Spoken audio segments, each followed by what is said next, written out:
Halo, selamat malam. Perkenalkan, nama saya Nilo Gede Inari Ricardi. NIM saya 2215354033. Hari ini saya akan memberikan review mengenai Google Classroom. Google Classroom adalah sebuah aplikasi yang dapat berbasis web ataupun tidak yang dikembangkan oleh Google yang digunakan untuk mendukung pembelajaran e-learning. Ini merupakan tampilan pertama ketika kita membuka Google Classroom. Di sini terdapat beberapa hal. Yang pertama ada tulisan daftar tugas, kalender, lalu ada kelas-kelas yang sudah kita masuki sebelumnya.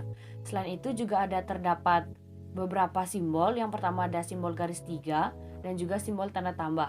Di mana jika kursor kita letakkan pada simbol ini akan muncul bubble message di mana yang merupakan keterangan dari simbol ini, yaitu di mana garis 3 merupakan simbol tentang menu utama dan tanda tambah merupakan simbol untuk buat atau gabung dengan kelas.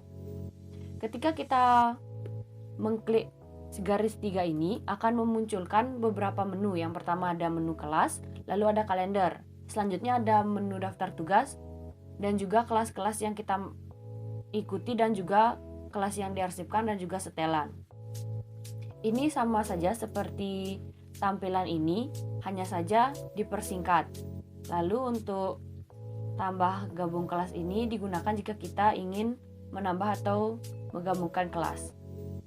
Untuk simbol menu utama dan simbol gabung ke kelas ini sudah dengan cukup mudah untuk ditemukan karena berada di title bar atau berada di bagian atas dari tampilan yang menjadi perhatian pertama ketika dilihat.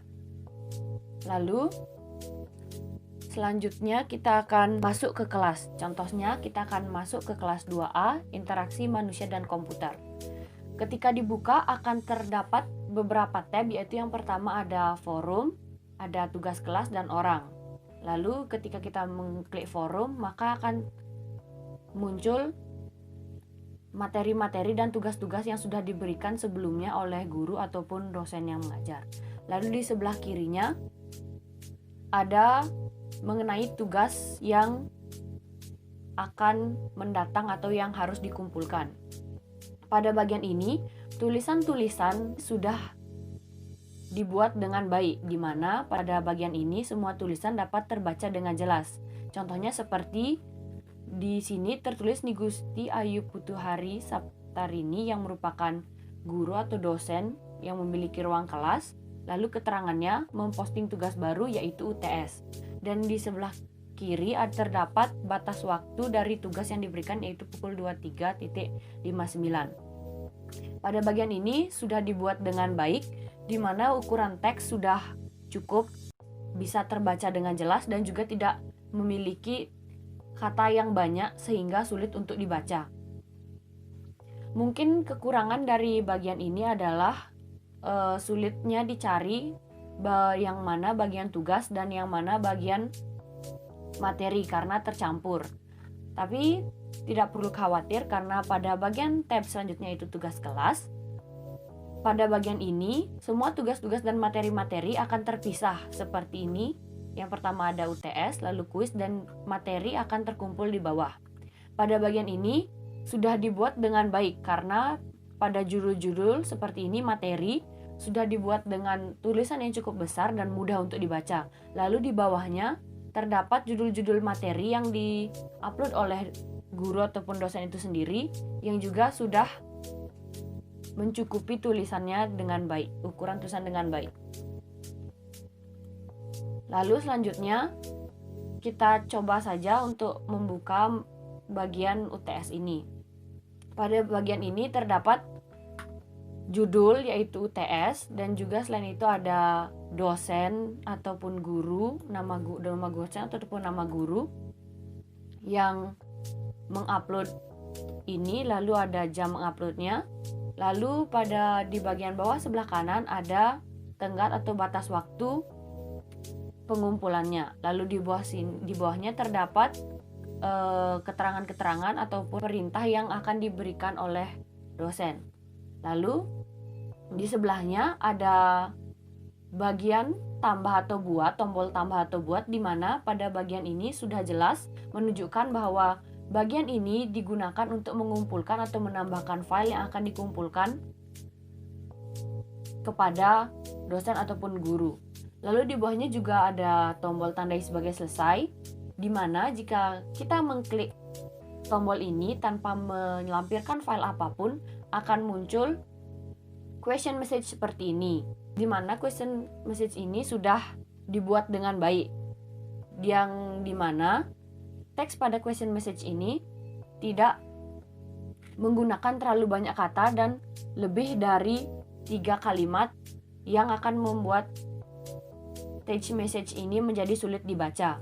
Lalu juga di bawahnya terdapat 2 tombol, yaitu batal dan tandai sebagai selesai, di mana tanda batal ini akan mengurungkan tindakan dan tanda sebagai selesai ini akan melanjutkan tindakan. Namun kekurangan dari text message ini adalah tombol batal dan tandai sebagai selesai ini kurang berwarna sehingga sedikit sulit untuk dilihat.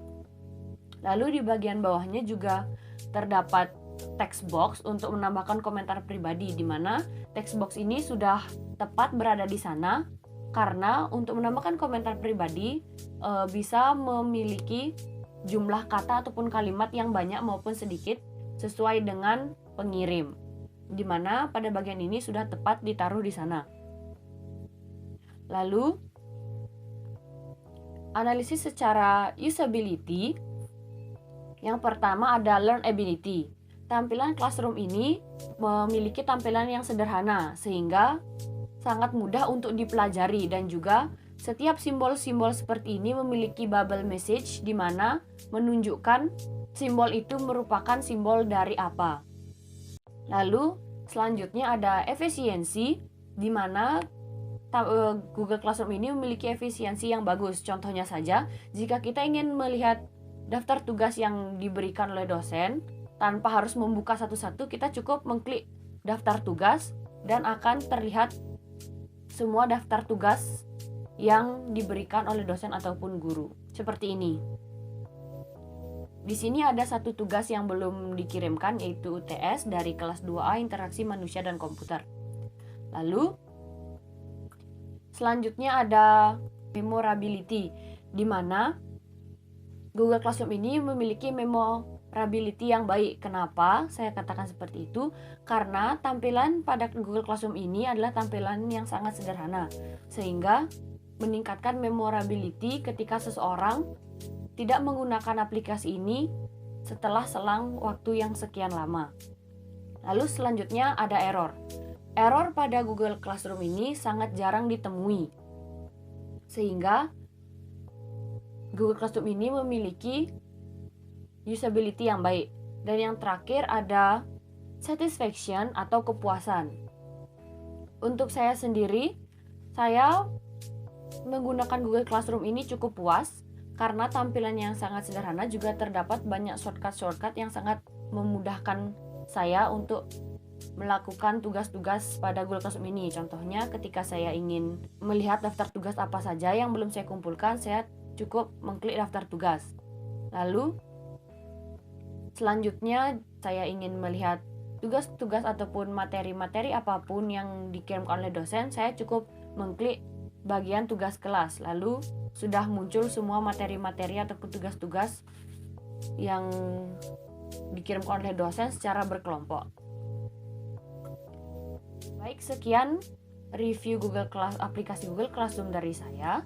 Jika ada kesalahan kata mohon dimaafkan. Sekian, terima kasih dan selamat malam.